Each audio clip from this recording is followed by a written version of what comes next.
청취자 여러분 안녕하십니까. YTN 라디오 수도권 투데이 장원석입니다. 그동안 공공택지에만 적용이 되던 민간택지에 분양가 상한제가 민간택지에도 어제부터 다시 시행됐습니다. 기대되는 점과 우려되는 점 모두 있습니다. 잠시 투데이 포커스에서는 장재현 리얼투데이 리서치 팀장과 함께 관련 이야기 나눠보겠습니다.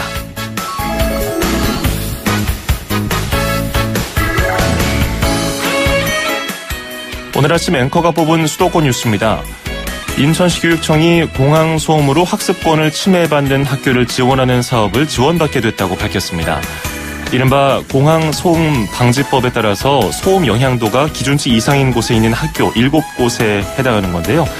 공항 소음 방지법 시행령 제12조에 따라서 학자금, 장학금, 교육 기자재와 또 도서 구입비, 통학 차량, 기숙사, 또 생활관 설치 지원 등의 사업비 75% 이내를 한국공항공사로부터 지원받을 수 있게 됐습니다. 카트리나 앤 더 웨이브스의 워킹 온 선샤인 띄워드리면서 2017년 11월 8일 수도권 투데이 시작합니다.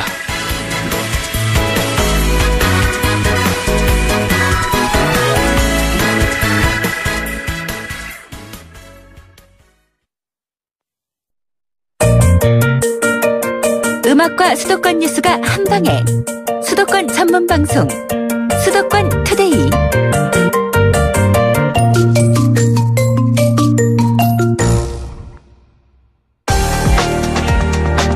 투데이 포커스. 민간 택지에 적용되는 분양가 상한제가 어제부터 다시 적용되기 시작했습니다. 정부가 지난 8.2 부동산 대책의 후속 조치로 공공택지에 이어서 민간택지에도 분양가 상한제를 도입하겠다고 밝힌 바가 있습니다. 분양가 상한제 재도입에 따른 기대와 걱정이 공존하고 있습니다. 오늘 분양가 상한제에 대해서 궁금한 점 있으신 분들 짧은 문자 50원, 긴 건 100원이 드는 샵 0945, 우물정 0945로 문자 보내주시기 바랍니다. 장재현 리얼투데이 리서치 팀장과 함께 오늘 이 이야기 나눠보겠습니다. 팀장님 안녕하세요. 예, 안녕하세요. 예, 민간택지 분양가 상한제 어제부터 본격적으로 시행이 됐는데요. 이게 네. 얼마 만에 부활이 된 거죠? 지난 2015년 4월 이후 2년 7개월 만인데요. 예. 그러니까 거의 한 3년 만에 다시 부활했다고 볼 수 있습니다. 네. 그러면 어제 이후로 입주자 모집 승인을 신청한 단지에 이제 상한제가 적용이 되는 건가요? 예, 그 7일 이후, 그러니까, 7일 이후부터 이제 입주자 모집 공고 분에 대해서는 민간택지에서 이제, 이 분양가 상한제가 적용되고요. 예. 아무래도 이제 분양가 상한제라는 것 자체가 이제 기존보다는 분양가를 좀 덤하게 책정하기 위한 일종의 어떤 집값 통제 제도이다 보니, 예. 이제 앞으로 이제 분양하는 물량들에 대해서 이제 실수요자들이라면 바로 이런 점들 때문에 좀 주목해 볼 만하지 않을까 이렇게 생각이 됩니다. 예. 예. 자, 지금 속보가 하나 들어왔습니다. 오늘 도널드 트럼프 미국 대통령이 그 DMZ 비무장지대를 깜짝 방문할 것으로 알려졌었는데 오늘 여러분들도 아시다시피 기상 상황이 좋지 않습니다. 굉장히 흐리죠. 따라서 기상 문제로 도널드 트럼프 미국 대통령의 DMZ 방문이 취소됐다고 청와대가 방금 밝혔습니다. 자세한 소식 들어오면 다시 한번 전해드리고요. 자, 분양가 상한제 계속해서 얘기를 해보겠습니다. 말씀하신 것처럼 주변 지역보다 약간 좀 저렴한 가격의 분양가가 책정되는 건데 분양가가 어떻게 적용이 되죠? 분양가 상한제가 만약에 접목된다면은? 이 분양가 상한제는 예. 좀 더 자세하게 말씀을 드리면 예. 이제 택지비와 건축비 그리고 업체들의 적정 이윤을 좀 보태서 분양가를 산정을 하고 그게 그 주변 시세보다 너무 비싸거나 그러면 이제 공공에서 그 부분을 좀 제재할 수가 있습니다. 그래서 예. 이번에 나온 그 분양가 상한제 적용 대상들을 보면 최근 3개월간 집값 상승률이 소비자 물가 상승률의 2배를 초과한 곳이나 그리고 1년 평균 분양가 상승률이 물가 상승률의 2배를 초과했거나요. 예. 혹은 분양이 있던 직전 2개월간의 청약 경쟁률이 일반 주택은 5대1 그리고 전용 85제곱미터 이하는 10대1을 초과했거나 또는 3개월 주택 거래량이 전년 동기 대비해서 20% 이상 증가한 경우 이런 경우 같은 경우에는 이제 분양가 상한제를 적용한다 이렇게 얘기를 했고요. 실제 지금 보면 통계청 자료를 보면 지난 3개월간 서울 소비자 물가지수 상승률을 보면 한 0.18% 정도 되거든요. 예. 근데 이제 3개월간 집값 상승률이 물가 상승률의 뭐 2배를 넘으면 1차 이제 분양가 상한제가 적용되는 지역으로 되는데 서울에서는 지금 당장으로서는 서초구를 제외한 뭐 24개구 정도가 요건 충족했다 이렇게 얘기를 나오고 보도는 되고 있습니다. 근데 실제로 보면 이게 통계청 자료와 이제 집값의 상승률에 대한 부분을 어떤 예. 자료를 보고 어떤 식으로 적용할 건지에 대해서는 이제 좀 더 앞으로 좀 지켜봐야 될 것 같습니다. 그렇죠. 이 분양가 상한제 적용이 어제부터 시작됐습니다만은 어디에 적용할지는 아직 정해지지 않았기 때문에 네. 전문가들도 뭐 서울 자치구 대부분이 이에 해당할 것이다라고 전망을 할 뿐 자세한 것은 좀 더 기다려 봐야겠군요. 예, 그리고 특히 이제 작년과 그러니까 지난해와 지지난해 같은 경우에 이제 부동산 경기가 굉장히 호황을 보였었고 예. 올해부터는 어느 정도 분양가라든지 아파트 가격이 크게 오른 상황이 아니거든요. 그래서 이런 부분들을 좀 감안을 했을 때에는 실제 적용받는 지역이 그렇게 많지 않을 수도 있을 것 같다는 생각도 듭니다. 다만 이제 그 전년 동기 대비해서 이제 주택 거래량이라든지 어떤 다른 여건들도 봐야 되기 때문에 예. 실제 뭐 청약 경쟁률이 높게 나온다거나 주택 거래량이 갑자기 가을 이사철을 맞아서 크게 증가를 한다거나 뭐 이런 지역들 같은 경우도 충분히 그 분양가 상한제 대상 지역이 될 수 있다고 보여집니다. 그렇군요. 이 분양가 상한제라는 것이 공동주택을 분양할 때 택지비 또 건축비를 합한 금액 이하로 분양가를 매기는 거 아니겠습니까? 예. 그러면 네네. 그동안 민간 택지의 경우 이것을 넘어서는 분양가가 적용됐기 때문에 이렇게 제한을 하는 것인데 네네. 대부분 이런 상황인가요? 분양가가 택지비하고 건축비를 넘어서는? 실제 이제 분양가 같은 경우에 예. 기존에 분양가 상한제가 없었을 경우에 분양가 상태를 보면 계속해서 그 기존 분양가를 넘어서 왔거든요. 그러니까 쉽게 얘기하면 이번 주에 뭐 1,000만 원에 분양을 했다면 예. 2주 후에 분양하는 단지는 1,500에 분양을 하고 그래도 잘 되다 보니까 또 2주 후에 분양하는 건 2,000만 원에 분양을 하고 근데 문제는 이제 분양가가 그렇게 높아지다 보니까 주변의 집값들이 같이 상승하는 어떤 그 집값 상승에 어떤 문제가 발생을 그렇죠. 하거든요. 그러다 보니까 분양가가 상승하면서 전반적으로 그 주변에 있는 집값들을 동시에 올려버리고 그렇게 됐을 경우에 이제 집값이 단기간 너무 급등하는 어떤 문제가 있다 보니까 이제 이런 부분들을 좀 통제하기 위해서 만들어졌는데요. 예. 실제 지난 2010년부터 그 뭐 15년 그 민간 택지에 혹은 공공 택지의 분양가 상한제를 시행했던 것들을 보면 물론 이제 분양가 상한제를 적용한다고 해서 굉장히 저렴하게 분양을 하냐 그런 부분은 없었습니다. 그러니까 예. 어느 정도 이게 뭐 택지비와 건축비 합산 금액이라고 하지만 그 부분에 있어서 또 건설업체들의 어떤 적정 이윤도 고려를 해줘야 되기 때문에 아무래도 이제 지금 상황에서는 토지비나 혹은 건축비 자체가 많이 올라가 있는 상황이거든요. 아무래도 기존의 분양가들이 계속 올라와 있다 보니까 그래서 분양가 상한제를 실시한다 하더라도 지금 실수요자들이 생각하는 것처럼 뭐 굉장히 싸질 거다라는 어떤 그런 상황은 안 될 것 같고요. 그렇기 때문에 이제 이런 어떤 분양가 상한제가 적용된다 하더라도 이제 이 아파트는 싸니까 무조건 받아야 돼라는 것보다는 예. 앞으로 어떤 그 좀 장기적인 시각을 가지고 이 분양가가 어쨌든 주변 시세보다는 조금 저렴하게 나왔다 이러면 좀 더 관심 있게 보고 주요 지역에서 아무래도 분양을 받으시는 게 앞으로는 조금 괜찮지 않을까 이렇게 전망들이 나오는 이유이기도 합니다. 예, 뭐 거시적인 전망까지 해주셨는데, 근데 뭐 거의 3년 전에 이제 분양가 상한제가 해제될 때와 지금과는 상황이 또 달라졌기 때문에, 네네. 뭐 정확하게 단순 비교는 어렵겠습니다만은 보통 분양가 상한제가 시행되면 주변 시세보다 보통은 좀 저렴하다는 이점이 생겨서 실수요자들에게는 좀 도움이 될 것이다. 이런 판단이 많지 않습니까? 굉장히 많습니다. 특히 이제 근데 문제는 이런 부분들이 강남 상구에 적용될 때의 어떤 그 로또 청약이라는 어떤 그런 이야기가 나올 정도로 많이 얘기가 보통 나오거든요. 얼마나 주변보다 낮게 책정되나요? 실제 이제 그 위례 신도시 경우를 얘기를 하자면 예. 이게 뭐 위례 한 아파트가 이제 지난 2014년 분양가가 한 3억 6천 정도였거든요. 전용 59제곱미터. 근데 이제 한 3년이 지난 9월에 실거래된 게 한 6억입니다. 그러니까 거의 한 2억 4천 정도가 오른 상황이고, 예. 그다음에 뭐 미사강변도시 역시도 전용 84제곱미터가 2013년 분양 다시 한 4억 정도 됐는데 최근에 그 거래가 된 게 한 6억 정도 되는 상황이거든요. 예. 그러니까 이런 어떤 분양가 상한제가 어쨌든 적용되면 주변의 시세보다는 굉장히 낮게 책정이 돼서 들어오기 때문에 예.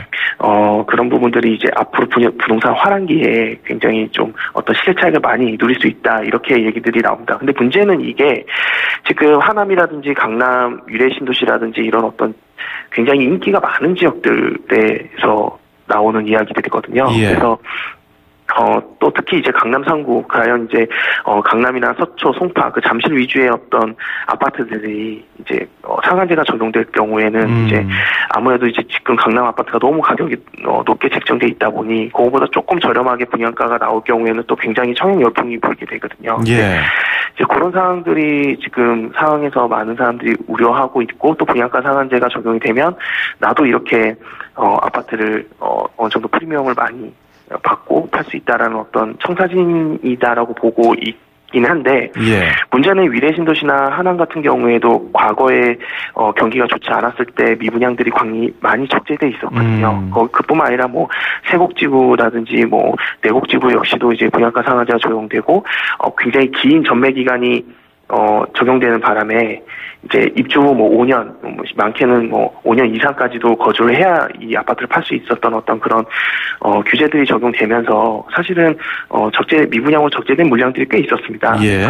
그러면 그랬지만 이제 이런 부분들이 나중에 규제가 완화되고 또 부동산 시장이 다시 살아나면서 이런 부분들이 프리미엄이 많이 오르고 웃돈이 많이 붙은 상황이었거든요. 그래서 이런 점들도 또한 이제 실수요자들이 좀 고려해야 되는 부분이 아닌가 이렇게 생각이 들고요. 그렇군요. 예, 특히 이제 강남 상구 외에 강북 지역 같은 경우에는 실제 이 아파트 값이 이렇게 오를 가능성이 많지 않기 때문에 뭐 수도권 외곽 지역이라든지 서울 외곽 지역에서까지도 뭐 분양가 상한제가 되니까 로또 청약이다라는 어떤 생각을 가지시게 될 경우에는 굉장히 그 부동산의 어떤 실수요자라도 굉장히 리스크를 안고 갈 수 있는 상황이 올 수도 있다 이렇게 우려되는 상황입니다. 그렇습니다. 안 그래도 우려되는 점을 지적해 주셨는데 청약 과열되는 거 아니냐. 안 그래도 주변 지역보다 주택 가격이 내려가게 되면은 재건축 사업이 위축되겠고 자연스럽게 공급 물량이 줄고 경쟁이 치열해지니까요. 이게 이런 분들이 고려할 점에 대해서 살펴봐 주셨는데 근데 분양가 상한제라는 것은 아까도 말씀해 주셨지만 정부가 자유로운 시장 질서에 어느 정도 개입하는 거 아니겠습니까? 그래서 예, 언젠가는 또 이것이 해제가 될 텐데 해제 요건은 상한제 도입 요건하고 정반대인가요? 그러니까 부동산 상한제가 해제됐던 2015년 4월의 어떤 상황들을 살펴보면 예. 당시에 그 집값은 계속해서 하락하고 있었고 수도권의 많은 택지에서 미분양이 굉장히 많이 적재되어 있는 상황이었습니다.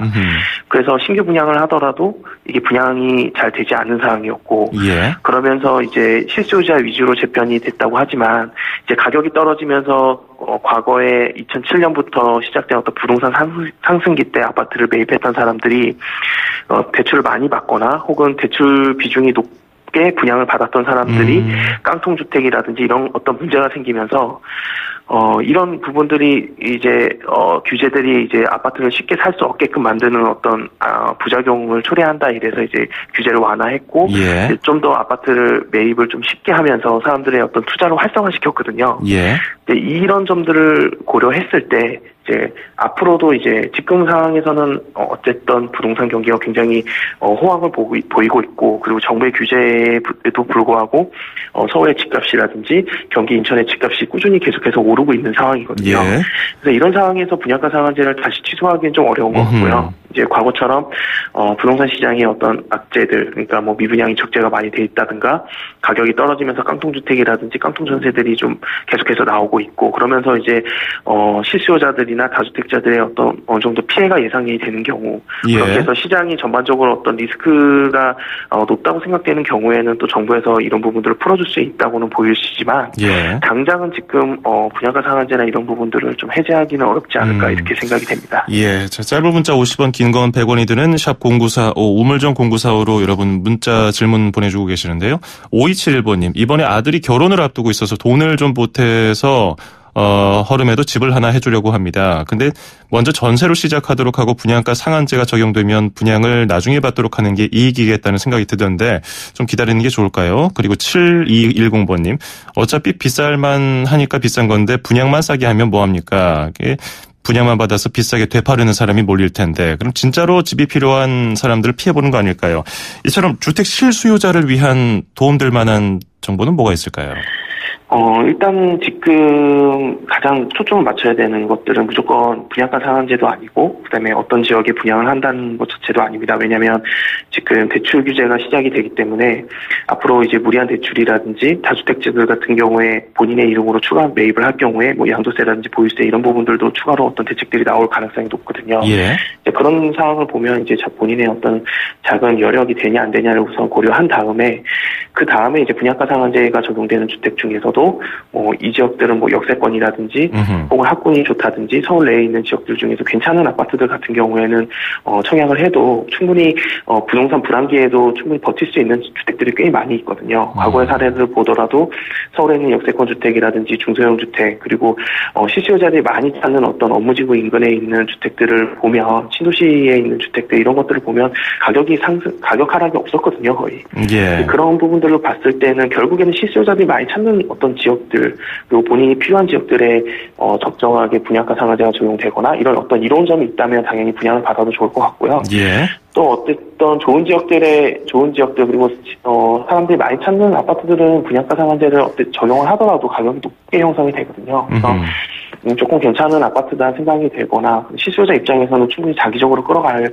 상황이 된다고 한다면 그런 아파트들은 분양을 받아도 좋을 거라고 저는 생각이 됩니다. 알겠습니다. 뭐 투자 흐름이라든지 유행에 따르기보다는 내가 어떤 목적으로 주택을 구입할 것인지에 대한 고민을 더 해봐야 될 것 같군요. 오늘 말씀 여기까지 듣겠습니다. 고맙습니다. 예, 감사합니다. 네, 지금까지 리얼투데이의 장재현 리서치 팀장이었습니다.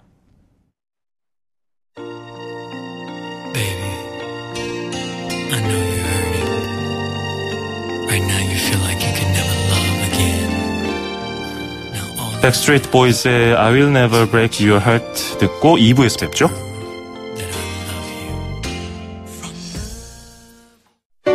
2,500만 수도권 청취자를 위한 모든 소식이 한자리에 YTN 뉴스 FM 수도권 투데이 FM 94.5MHz YTN 뉴스 FM 수도권 투데이 2부 듣고 계십니다. 저는 아나운서 장원석이고요. 광고 전해드리고 잠시 뒤 서울시와 경기도 소식으로 이어가겠습니다. 서울, 경기, 인천, 집고! 수도권 정부의 핵심이 바로 여기에 수도권 행정탐방. 수도권 행정탐방 수요일 순서 서울시 소식 들어보겠습니다. 오늘은 서울에서 활동을 하는 글로벌 기업들의 채용 박람회가 있다고 해서 소개를 하나 해드리려고 합니다. 2017 서울 글로벌 채용 박람회인데요. 어떤 기업들이 준비를 하고 있는지 궁금하네요. 자세한 내용 서울시 투자유치과 나형선 팀장과 함께 이야기해보겠습니다. 팀장님 안녕하세요. 예, 안녕하십니까. 예, 이번 주 금요일로 알려져 있는데요. 11월 10일 예.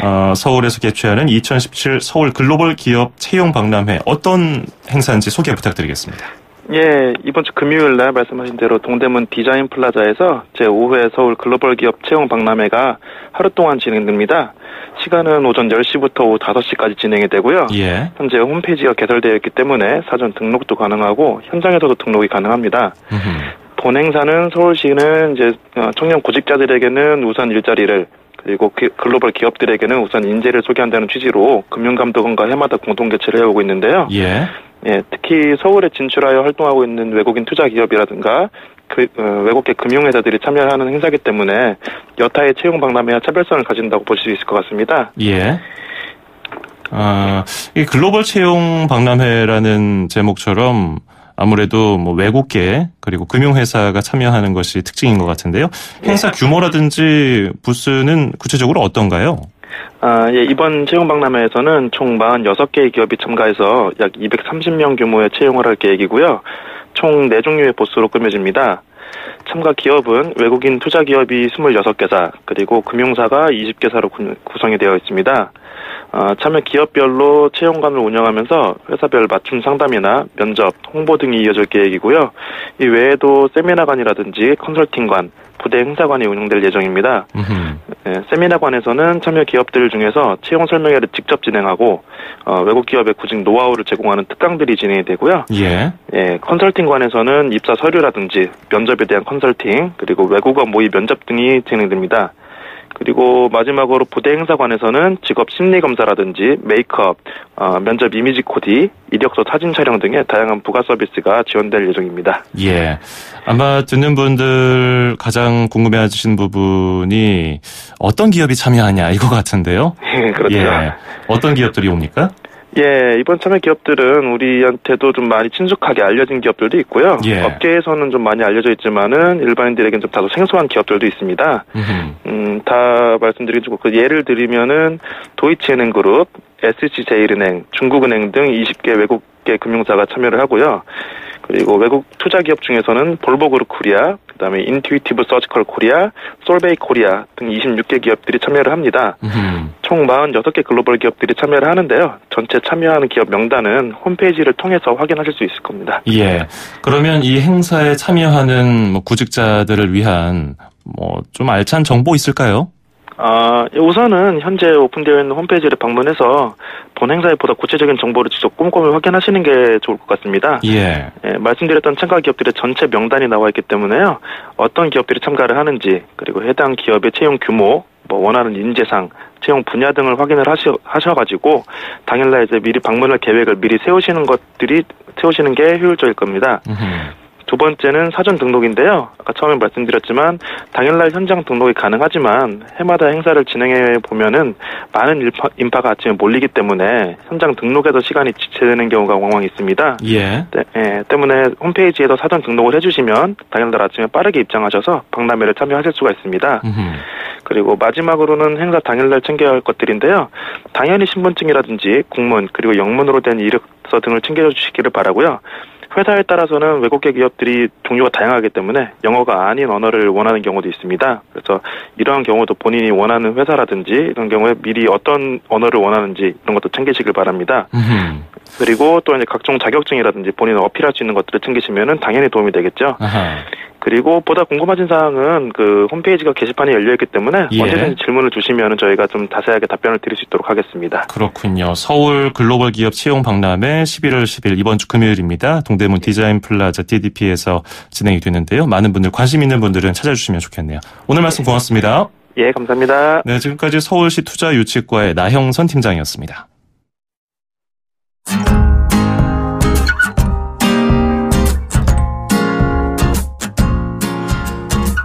그레이스 웨버의 Stay or Leave 듣고요. 경기도 소식 만나봅니다.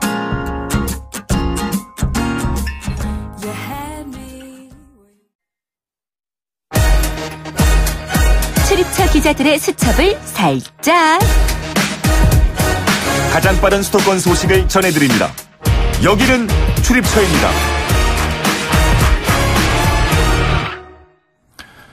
네, 여기는 출입처입니다. 오늘은 경기도 소식을 알아보겠습니다. YTN 김학무 기자와 함께하죠. 안녕하십니까? 네, 김학무입니다. 예, 경기도가 내년도 예산안을 확정했는데 사상 처음으로 20조 원을 넘었네요. 네, 경기도가 모두 그 22조 997억 원 규모의 내년도 예산안을 확정해서 도의회에 제출했습니다. 예. 지난해 19조 6천억 원보다 12.4% 증가한 액수이고요. 본 예산안이 20조 원을 넘은 것은 이번이 처음입니다. 분야별로 보면 사회복지 여성 분야가 7조 4천억 원으로 가장 많고요. 일반 행정 분야가 5조 5천억 원, 교육 분야 2조 5천억, 지역교통발전 분야가 1조 7천억 원 등입니다. 눈에 띄는 부분은 그 경기도가 역점을 두고 추진하는 그 일자리 만들기 부분인데요. 근로 청년들을 지원하는 그 일하는 청년 시리즈와 그 취약계층 취업 지원에 2,384억 원, 또 일자리 미스매치 해소 사업 등에 5천억 원 등이 배정됐습니다. 예. 그런데 이 예산안을 심의 의결해야 할 도의회에서는 불만의 목소리도 많이 나온다고요? 네, 그 도의회 다수당인 그 더불어민주당 의원들은 그 도가 예산안을 짜면서 그동안 도의회와 갈등을 빚었던 사업들을 조정하지 않고 그대로 올렸다고 불만을 나타내고 있습니다. 예. 예를 들어서 일하는 청년 시리즈와 그 버스 준공영제 사업 등이 그 대표적인데요. 이런 사업들에 대해서 도의회와 아직 합의를 거치지 않았고 또 도의회와 아직 이견이 있는데도 그대로 밀어붙였다는 겁니다. 이에 대해서 그 도의원들은 남지사가 내년 선거를 의식한 게 아니냐며 그 목소리를 높이고 있는데 이 때문에 예산안 처리가 그 순조롭게 진행되지는 않을 것으로 보입니다. 예. 자, 그리고 경기도가 내년 지방선거를 앞두고 기초의원 수를 늘려달라고 건의했다는 소식도 들어와 있네요. 네, 경기도는 경기도 내 기초의원의 수가 인구 증가를 반영하지 못하고 있다면서 그 기초의원 수를 지금보다 67명 더 늘려달라고 국회와 행정안전부에 건의했습니다. 예. 경기도 인구가 계속 늘고 있는데 그 기초의원 수는 이에 맞춰서 증가하지 않아서 그 헌법재판소가 정한 지방의원 인구 상한을 초과했다는 건데요. 이에 따라 그 주민 요구에 효과적으로 대처하기 어렵다는 겁니다. 실제로 보면 그 경기도 인구는 2005년에 1,068만 7천 명에서 올해 6월 말 현재 1,270만 3천 명으로 늘었는데 이 기간에 기초의원 정수는 417명에서 431명으로 14명이 늘었습니다. 2005년 당시에 그 의원 1인당 인구수를 맞추려면 의원이 81명이 더 늘었어야 한다는 겁니다. 예. 경기도 기초의원 1인당 평균 인구가 29,661명으로 헌법재판소가 정한 그 지방의원 인구 상한 28,563명보다도 1,098명이 많이 증언이 시급하다는 겁니다. 기초의원 1인당 평균 인구수를 다른 곳과 비교하면 서울보다 25% 많고요. 전남보다는 무려 4배, 또 전국 평균보다도 70%가량이나 더 많습니다. 예. 자, 그리고 요새 길가에 은행나무, 그리고 은행 열매 때문에 고약한 냄새가 많이 나는데, 수원시는 아예 가로수 은행나무를 없애버리기로 했다고요? 네, 수원시가 가을철 도심 악취의 주범인 은행나무 가로수를 제거하기로 했습니다. 은행나무를 모두 제거하는 건 아니고요. 열매가 맺히는 암그루, 암 은행나무를 제거한다는 겁니다. 예. 내년부터 2022년까지 열매를 맺는 암은행나무 3,600그루를 다른 나무로 바꾸기로 한 겁니다. 버스 정류장이나 택시 승차장 등 또 주택 밀집 지역 등 민원이 많은 곳부터 우선 바꿀 예정인데요. 실제로 올해 시에 접수된 가로수 관련 민원 가운데 상당수가 은행나무 악취였고 계속 증가하고 있습니다. 은행나무는 도심 공해에 강하고 보기도 좋아서 한때 가로수로 많이 심었는데 수원시의 경우 전체 71,400그루의 가로수 가운데 은행나무는 12,500여 그루고 또 제거해야 할 암나무는 3,600그루입니다. 예, 알겠습니다. 오늘 소식 잘 들었습니다. 고맙습니다. 네, 고맙습니다. 네, 지금까지 YTN 김학모 기자였습니다.